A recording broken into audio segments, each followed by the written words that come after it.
Okay. Hi, welcome to Winging It. I am Tasha, and this is my trusty sidekick, Arden.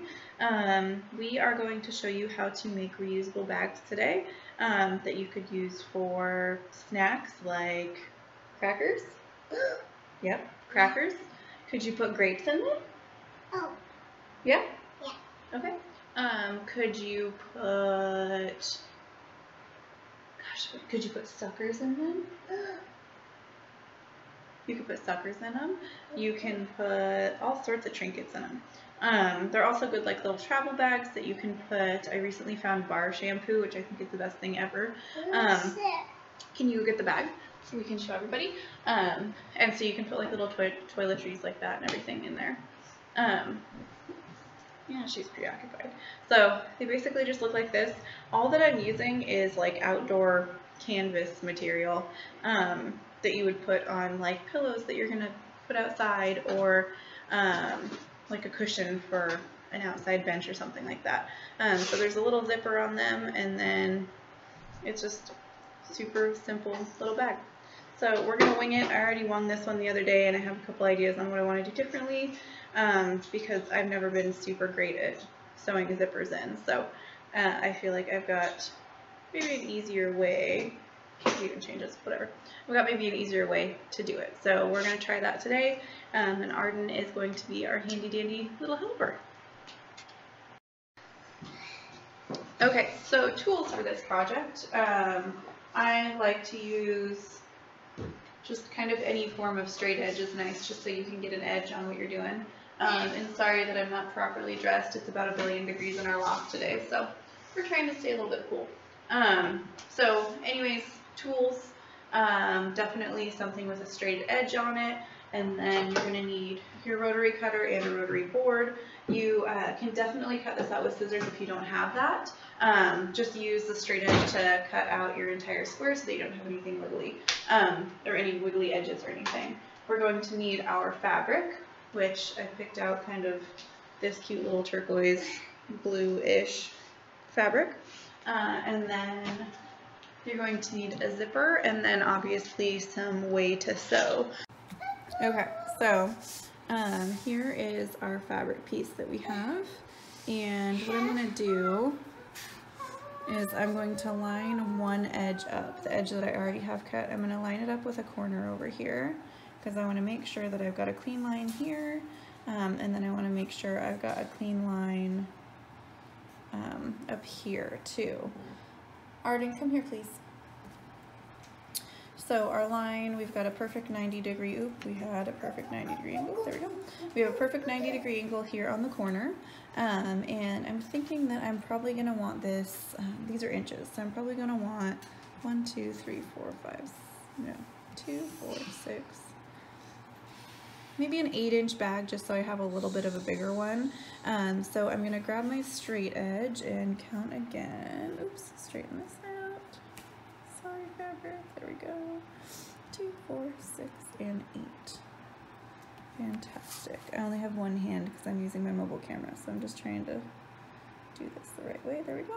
And then I lined up my straight edge with this 8-inch line right here from top and bottom. That way I can see my 90-degree angle here. I know I'm going to get a straight line here that's going to be 90 degrees as well. So I'm going to cut that really quick. So after you cut your lines, you should have something along the lines of this, but you can obviously do any size that you want to do. This one is going to be 8 inches wide, and I don't even know how tall it is. I just eyeballed it, and I thought that would be a good size for a little zipper bag. So now what we're going to do is we're going to assemble the zipper. Okay, so I'm just going to show you how I'm going to sew this. I don't really have a good mobile camera. I'll try and see if I can get a good shot. So basically you are looking at the outside of the fabric. I have the zipper with the right side towards the right side of the fabric there, so that when you sew it, you pull the zipper, it's on the right side of the fabric. So what I'm going to do with my sewing foot is I'm actually going to pin this first so I know where I want it, and with my zipper foot, sorry. With my zipper foot, I'm going to go along this inner edge here, and I'm going to make sure everything is connected, and I'm going to sew that first, and then I'll show you what we'll do next.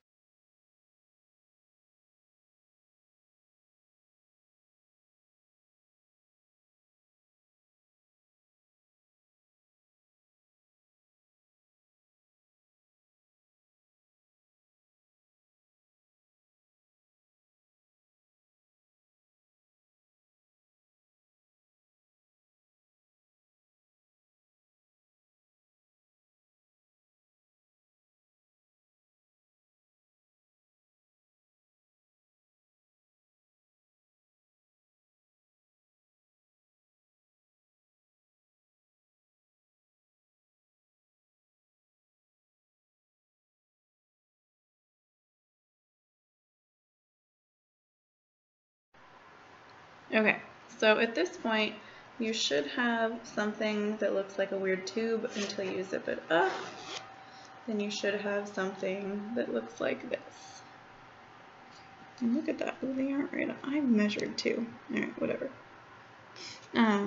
Okay, so yeah, you should have something that looks along the lines of that. And as you can see, I'm not a perfect seamstress, so there's a little bit more room on this side than there is on that side with my top stitch, but the zipper's in, it's plugged in, it's ready to go, and now all we have to do is zip up these sides here. And actually, I think I'm going to use my serger for that because I love my serger. And I think that it'll give us a little bit of a cleaner line. So what I'm going to do is I'm going to unzip, and I'm going to flip it inside out. And what you want to do is have your zipper probably about halfway zipped, because you want to make sure that the head of your zipper, or whatever it's called, is not way out here when you sew all the way up through this, because otherwise how are you going to zip back and forth? So all you need to do if you're using a serger is make sure that you're clean up here. That is that you can like literally see the zipper like that, because if you accidentally misalign yourself and you end up sewing like this, then you're gonna have like a real goofy looking bag. So actually that would be really cute. Hang on, it might not be goofy. Maybe we'll do that so that the zipper is in front instead of, that would actually be really cute. So let's do it so that the zipper is in front instead of on top, because that'll actually be a little bit nicer on my serger too.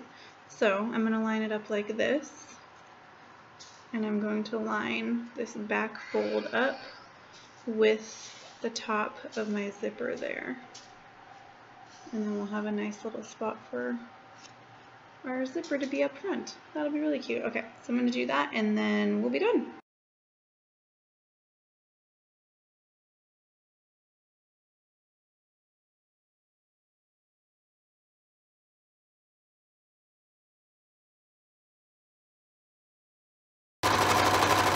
One thing to know with a serger is that after you're done, you don't ever want to stop it right where your fabric is at right here. You want to let it go a little bit further, because if you don't have this here, then the thread can pull back into the machine basically, and then you have to rethread one of these, which is a huge pain in the butt to do. But I like to cut a clean line right there. So what I'm going to do is I have my zipper zipped all the way. I don't know if you can see that. I'm going to unzip it a little bit so that my serger can go over this part of the fabric here.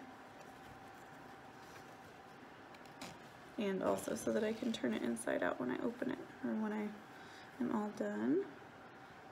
So you want to make sure when you do this that, and you can use pins if you want to, but you want to make sure that your zipper butts kind of line straight up. Because otherwise, if you accidentally move a piece and it goes over here, then you're going to have a big old gap in your zipper and it won't be a tight seal. So make sure that they're kissing.